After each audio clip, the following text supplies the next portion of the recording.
It's being reported that Tendernism says he's the original after being let go by trademark owner. Is this true?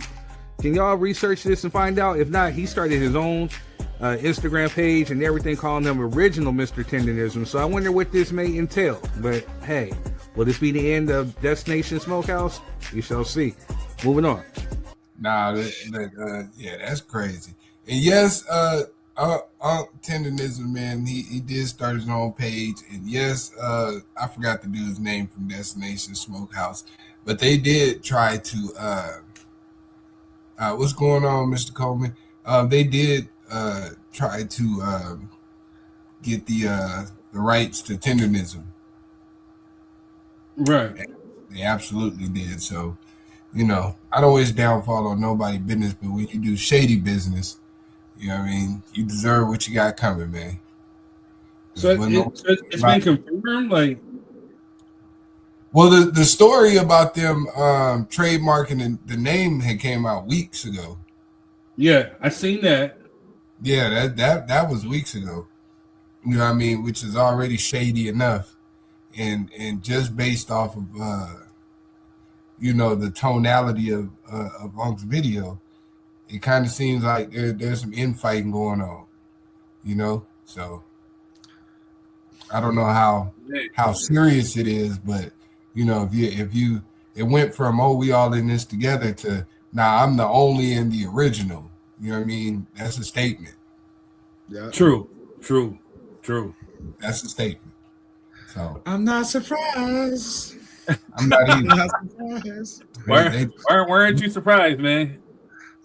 That's just how it goes, dude. That's just how it goes. Yo, you want to see a quick video? It's like 3 minutes, but I'm only gonna.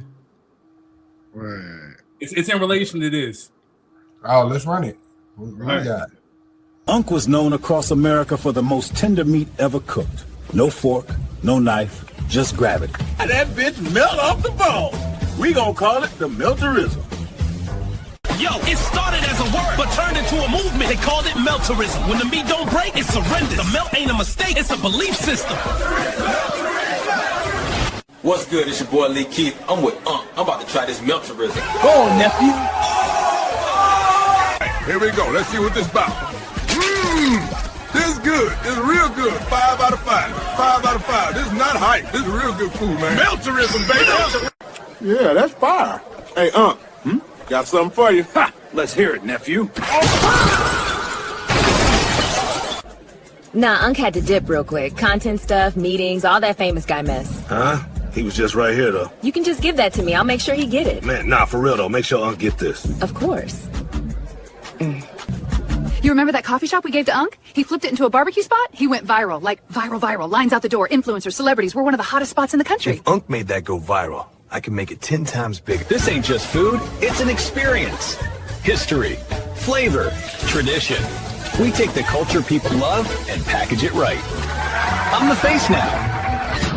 Social media buzzing, so we hit the streets. Instant aura loss. Melterism gone. Food mid now. Why cotton decor? Unc look kidnapped. I'm paid. I don't care. Same story every time. Aunt Jemima, Uncle Ben. That whiskey everybody swear they made famous. Different year, same play. They don't build it, they brand it, and leave us out the ownership. We see you everywhere, Unc. You don't got to be stuck here. You could drop a barbecue sauce seasoning. Folks would line up just to support you. Do I see my trademark on some barbecue sauce? If I was you, I'd leave. Hey, whoa, hold up, wait, huh? Take him. Man, get up! After all the bullshit, after they tried to rebrand it, after they tried to take his name, his recipe, and his moment, the community wasn't confused at all. They knew exactly who built it. So they did what they always do. They showed up. They threw the first annual Melt Fest. Thank you. I feel the love. We didn't come to see you, Otis. Who is this man? I just want to say how grateful I am for y'all showing up to support me. Meltfest was a success. We do it again next year. Ain't nobody come to see you, Otis. It's crazy. Not surprised. You guys really think it's that deep? Absolutely. Happens all the time. Happens all the time. I hate to say that. And you would think this is where my disappointment lies, is the fact that you knew better, man. He knew better. That's why I'm disappointed. I can understand if you was like 22, 23 or something, but you know better. You've been on this rock long enough to see the play. You know what I mean? And then everybody was jumping the bat for you, and you kept coming out quelling the storm like, oh no, we good, just for it to be exactly what we thought it was going to be. Right.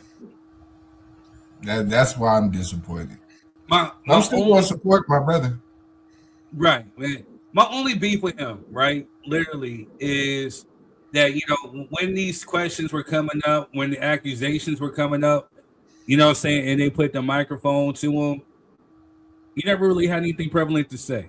It's almost just like it was asking something like Stone Mountain, Georgia. I mean, like, he was just, to me, it was kind of like perpetuating like stereotypes. Like, this would be the time to stand on your business, stand on some platform to dispel any type of rumors or, to actually say something with some relevance, and he never really delivered for me on my part, So for me. Well, I think there's a new marketing campaign headed your way, so we'll see what happens. We shall see what happens, man. What you think, Jay? I don't know. Like Quest said, he should have known. Why you gonna trust the white man? Damn. I'm sorry. Oh, my bad. Why you gonna trust the clear man? Rob's over here looking like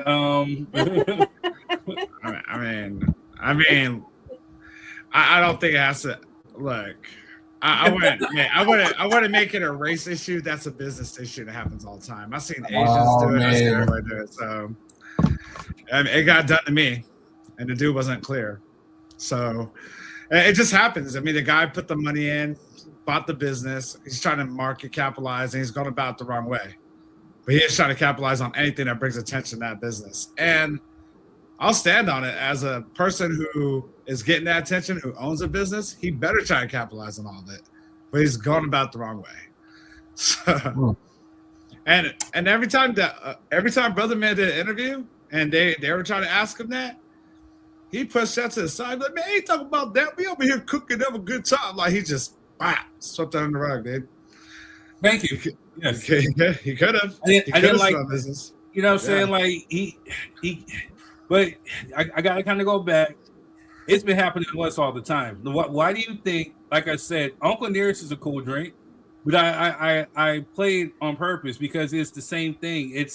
It was basically a recipe that was started by a slave, but because we were 3/5 property back in the day, you could just take whatever you want and claim it as your own. And so that's how you had Jack Daniels, And so it wasn't unearthed till later. I mean, same thing with Jack Daniels, with Aunt Jemima pancakes, Like with a few things, that has been started by us, been taken credit for, by other folks. Country music, So rock and roll music, Like it's been happening for like years. So, So I get what you're saying, Rob. Like, yeah, it's a business thing. It happens. But then it's also a race thing, too. But do I think it was his intent? Like, I see this black man, I'm going to take advantage. Nah, I think he's seen a person who wasn't up on their game. If it's true, and took advantage of a situation.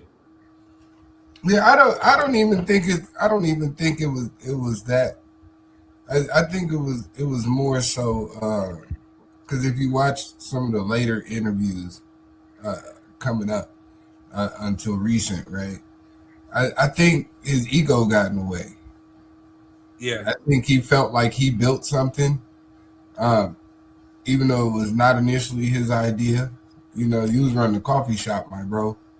Nobody would have ever heard of or cared about. You know what I'm saying?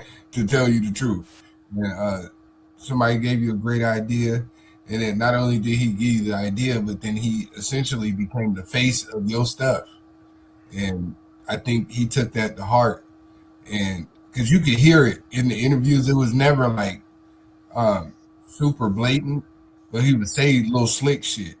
You know what I'm saying? Like, oh yeah, I had a page that I built to, for 55 followers to, you know what I'm saying, like little slick stuff like that you could, he was kind of butthurt about not being the face of his own brand. You know what I'm saying? And whenever you let your ego jump in the way, you know what I'm saying, you tend to make brash and retarded decisions. You know what I'm saying? And I think that's essentially what this is. Him, I don't think he intentionally set out to take advantage of this man, but I think his ego got in the way because somebody else is essentially gaining all the notoriety from your work and your ownership, and you know, nobody really care about you. You know what I'm saying? If we being completely honest. And just to reach back, you know, circle back on that, that just tells you how stupid people are. Like, I don't care if this guy's the face. My wallet is fat. I do not care. I do not care. He's like, you got videos that are going viral. Good for you. It didn't cost me a dime.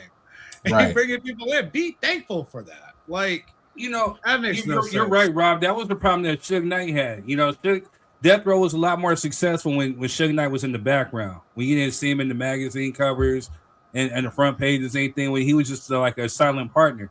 You know, that's what he could have been. But on top of what you said, what would have been made right, though, is making sure that, you know, dude got paid. You know what I'm saying? Making sure that he was some type of owner. And, you know what I'm saying? But I don't know. I heard some things about even the trademark. Like, you know, like the owner of Smokehouse bought it. But then there was some black man who actually beat him to it. And then he tried to give it to Mr. Tendernism, but he turned it down or some crap like that. You know what I'm saying? I don't know. There's so much stuff going on.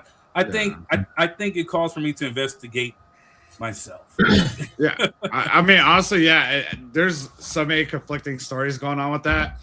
And then one that was consistent was, I heard one story that was consistent. I heard Brother Man taught him everything. You know, showed him the ropes. No, that's very true.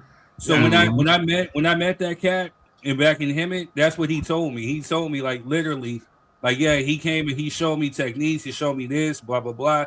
That came out of his own mouth. You know what I'm saying? Because he was just like, this is a coffee shop. Because, you know, he told me the whole story right then and there. And, you know, the cold part about it was, you know, before the barbecue started blowing up and the oxtails and whatever, you know what I'm saying, the thing that was hidden was the brisket. Because they had the brisket sandwiches. I'm trying to tell you, they have literally the best pastrami sandwich I've had in Southern California. Period. You know what I'm saying? Like, their sandwiches were hidden. You know what I'm saying? The lemonade was hidden. The macaroni and cheese is suspect. But, you know what I'm saying? But everything else was hidden. That mac and cheese is whack, bro. Like, thank you. I was going to try to be nice about it, you know what I'm saying? But the pastrami was dope. The brisket, to me, was just too mushy that I had. But the pastrami was dope. That pastrami, man. I don't even like smoked chicken, but I like their smoked chicken. Yeah, I like their smoked turkey. They got smoked turkey too. Yeah, that turkey. They had a turkey Philly sandwich that was hidden. You know what I'm saying? Like, their sandwiches were on fire. They been removed from my list though. You know what I mean? On my Kelly trip, I had planned on going up there when I came back, but yeah, they scratched off the list now. Oh, yeah, if it's true, like, if it's not true, go support. You would have been disappointed, bro. You would have been like, man, they're gassed this place up, man. What's this talking about, man? This Jess has an exquisite tongue. If something is whack, she'll tell you. We went for them Rob's house. I'm gonna give you some real brisket. No, we got them sandwiches. Were them sandwiches hidden? Yeah, they were. Thank you. I think she was really hungry. She was really hungry when I had the pastrami one though. I just tried the brisket. All right, y'all. Well, welcome back to Drop Your 3